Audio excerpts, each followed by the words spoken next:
Welcome to Midnight Musings, where the darkness speaks and the shadows whisper. Here, we bring you bone-chilling tales from the darkest corners of the world. Tonight's story takes us to a small town in Tennessee, where a legend has been passed down through generations. A legend so terrifying, it's said to have driven people from their homes and even claimed lives. The legend of the Bell Witch. Some say she was a vengeful spirit. Others say she was a witch who had cursed the Bell family. But one thing's for sure, the Bell Witch haunting is one of the most disturbing and enduring paranormal events in American history. With each video, we strive to keep you on the edge of your seat as we take you on a journey into the unknown, where the paranormal is the norm and the supernatural is just a breath away. From strange disappearance to scary folklore and otherworldly encounters, we explore the most enigmatic stories that have haunted humanity for centuries. We dive deep into the most chilling tales, piecing together the evidence to uncover the truth behind the myths and legends. So, sit back, grab a warm blanket, and let the darkness embrace you as we take you on a journey you'll never forget. Welcome to Midnight Musings. The Red River, a tributary to the Cumberland River, runs for over 100 miles through south-central Kentucky and middle Tennessee. The river gets its unique water color from clay and silt deposits containing iron oxides. Early settlers, like Thomas Kilgore, attempted to build a fort on the banks of the Red River, but native hostility forced them to abandon it in less than a year. This pattern of abandonment would continue for the next decade until unfair treaties and American coercion pressed the native tribes westward. Despite the challenges, by the time Tennessee was granted statehood in 1796, the region that would become Robertson County had a population of almost 4,000. Most of the early settlers were of English or Scot-Irish origin, and primarily farmers who cultivated tobacco.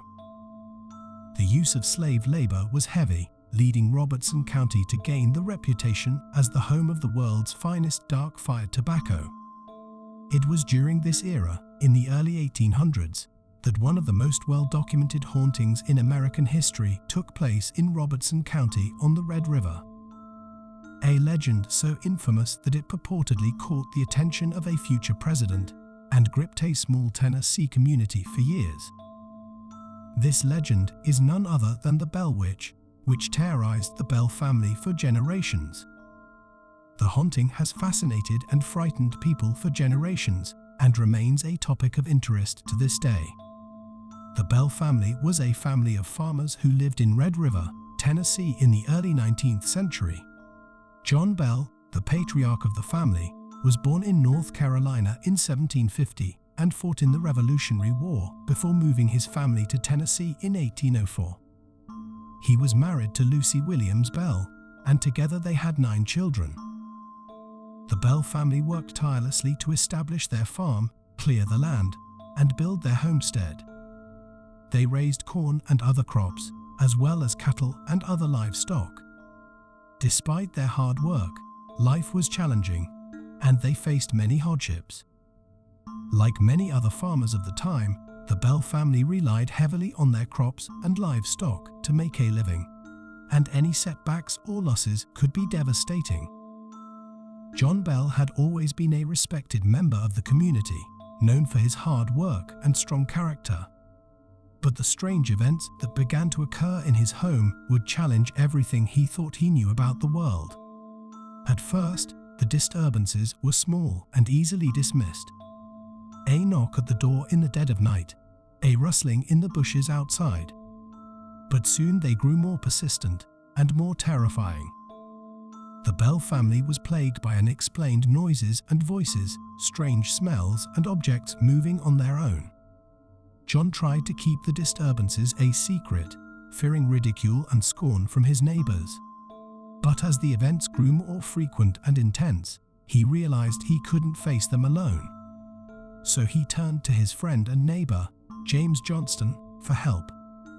James was a brave man, known for his level head and quick thinking. He agreed to spend a night in the Bell home to investigate the claims of the haunting. As the night wore on, James and his wife were gripped by a sense of unease that they couldn't explain. The air in the house seemed to thicken and grow heavy, as if something was weighing them down. Suddenly, they heard it. A faint whisper, just at the edge of their hearing. They strained to listen, but the words were muffled and indistinct. Then the noises began in earnest. Knocking, scratching, and the sound of footsteps pacing back and forth. James called out, demanding to know who or what was causing the disturbance. But there was no reply. Just an eerie silence, broken only by the occasional creaking of the house. As dawn approached, James and his wife were relieved to see the first light of day. They gathered their belongings and hurried out of the house, desperate to escape the sense of malevolence that seemed to cling to them. But even as they left the Bell home behind, they couldn't shake the feeling that something was watching them, following them. Something that shouldn't exist in this world. The news of the Bell haunting spread like wildfire through the small community. People whispered in hushed tones about the strange noises and voices that plagued the family.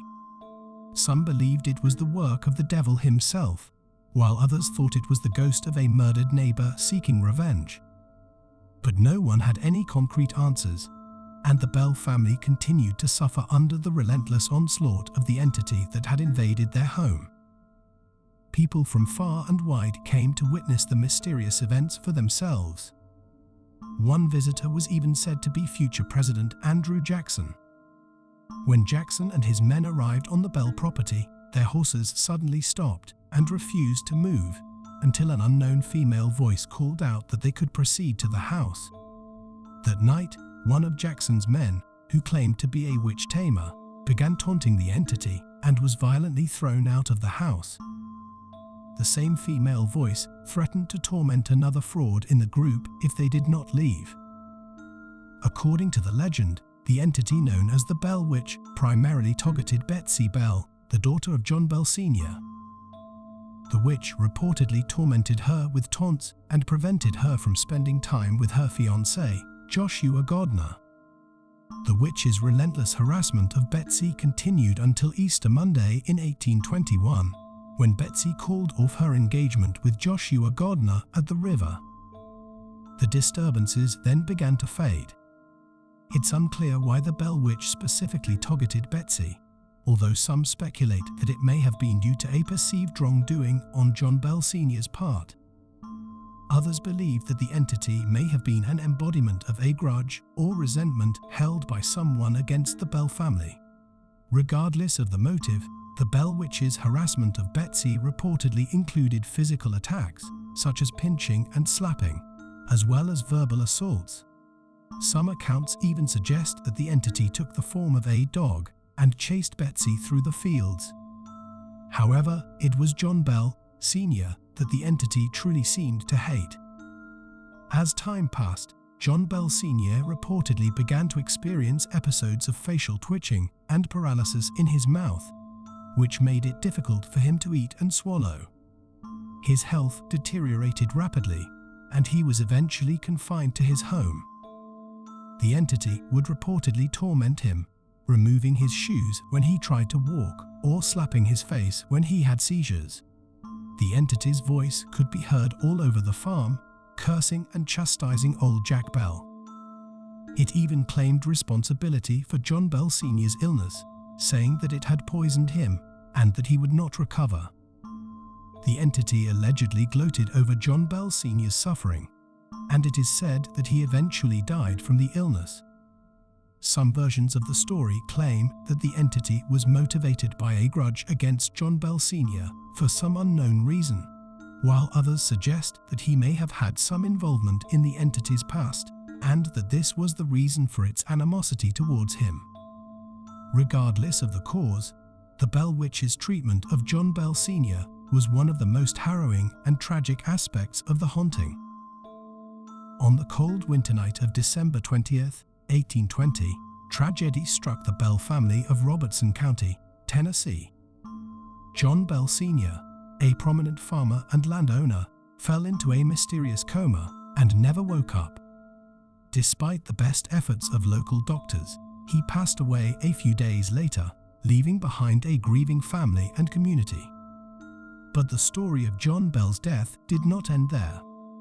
Shortly after his passing, John Jr. discovered a vial of unidentified liquid in the family's cupboard. Unsure of its origin, he decided to give some of it to the family cat, only to have it die almost instantly.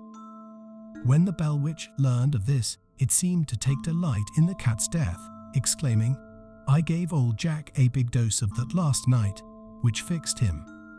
John Jr. immediately threw the vial into the fireplace, where it burst into bluish flames that shot up the chimney. Despite the terrifying nature of the hauntings, the Bell family remained resilient, determined to survive whatever was tormenting them. They sought help from various sources, including religious leaders and local witch doctors, but nothing seemed to work. The Bell Witch continued to haunt them for years, until it finally made an announcement in 1821 that it was leaving and would return in 7 years. True to its word, the Bell Witch did return in 1828, and this time it seemed to focus its attention on John Bell Jr. The entity engaged in long conversations with him, discussing topics ranging from the origins of life to the need for spiritual awakening. The Bell Witch even made predictions about future events, some of which would later come true, such as the outbreak of the American Civil War. Before departing once more, the Bell Witch made one final promise: to return in 107 years, when it would visit with the most direct descendant of John Bell Sr. In 1934, only 1 year shy of the promised 107, Dr. Charles Bailey Bell, a Nashville physician and the closest living descendant of John Bell Sr., published a book about his ancestors' haunting. Unfortunately, no follow-up was ever published, and it remains unclear if the Bell Witch ever returned again. But the legend of the Bell Witch lives on, a testament to the enduring power of the supernatural and the enduring fascination of those who seek to understand it. As we explore the legend of the Bell Witch, we cannot forget the significant role that Martin V. Ingram played in documenting and publishing the story. Martin V. Ingram was a former Confederate soldier born in Kentucky in 1832. After the Civil War, he began a career in editing and publishing, working in the newspaper industry until 1881, when health and family tragedy forced him to take a step back. Ingram's interest in the Bell Witch began in 1890 when he traveled to Adams Station, once the community of Red River and Cedar Hill, Tennessee.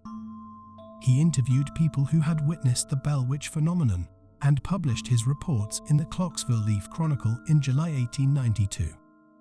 Ingram then compiled his reports and additional research into a book, long titled An Authenticated History of the Famous Bell Witch, the Wonder of the 19th Century, and Unexplained Phenomenon of the Christian Era. The mysterious talking goblin that terrorized the west end of Robertson County, Tennessee, tormenting John Bell to his death. The story of Betsy Bell, her lover, and the haunting Sphinx. This book was initially postponed when the printers had to evacuate their building because the witch had come to visit them. Eventually, by July 1894, Ingram's book was printed, and a review in a Kentucky newspaper acknowledged the factual accounting of events. Ingram's book included a letter from James Allen Bell, a grandson of John Bell Sr. The letter explained that none of their family papers would be made public until the last immediate family member had died. This event occurred in 1891, and it is believed that Ingram had developed a friendship with Joel Bell before his death. Joel Bell's knowledge of the events came mostly from listening to the tales of his mother and siblings, not his own actual memories. Ingram's introduction also speaks of a family diary given to him by James Allen Bell, written by Richard Williams Bell when he was 35 years old in 1846.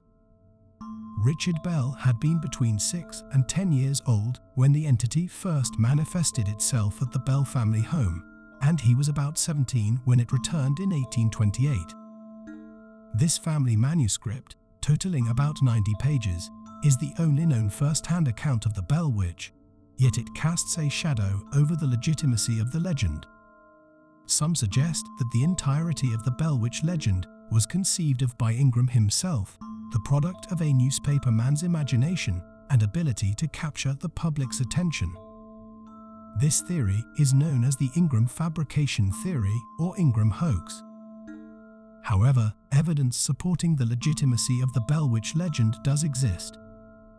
For example, the Tennessee Ghost article was published in the February 7, 1856 edition of the Vermont newspaper, the Green Mountain Freeman.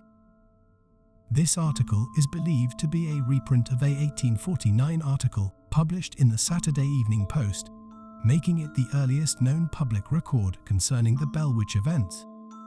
Despite the doubts, Martin V. Ingram's work remains crucial to preserving the Bell Witch legend for future generations. Without his dedication, the story of the Bell Witch may have faded into obscurity, rather than becoming one of the most documented hauntings in American history. For nearly 2 centuries, the Bell Witch has been a subject of fascination and fear, and the area surrounding the old Bell family farm continues to be haunted by strange occurrences.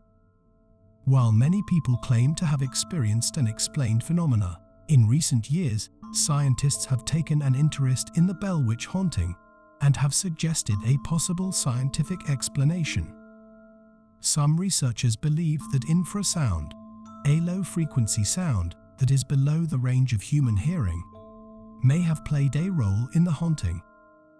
Infrasound has been known to cause feelings of unease and even hallucinations in some people, and it is possible that it was responsible for some of the experiences reported by the Bell family. Despite the passing of time, reports of strange activity in the area persist to this day. Visitors to the area have reported hearing the sound of voices and laughter when no one is around, seeing strange lights dancing across the fields at night, and even capturing unusual orbs of light, a mysterious mist, or the shadowy silhouette of a human figure in photographs taken in the area. The Bell family farm has been divided and sold many times over the years, but there is still a small tract of land that includes the original location of the Bell family home and the family graveyard. This land is now owned and maintained by a private foundation, and permission must be obtained to visit the area.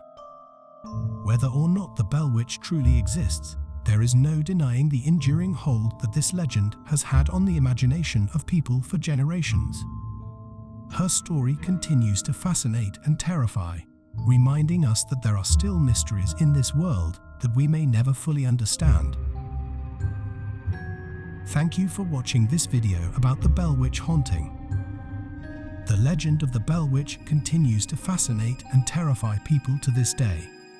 From strange noises and physical attacks, to voices and unexplainable occurrences, the Bell family's experiences have become part of American folklore.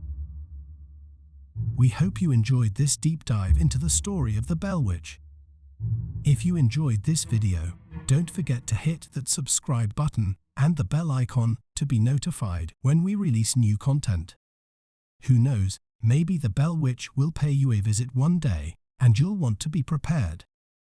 Until next time, stay safe and keep your eyes and ears open.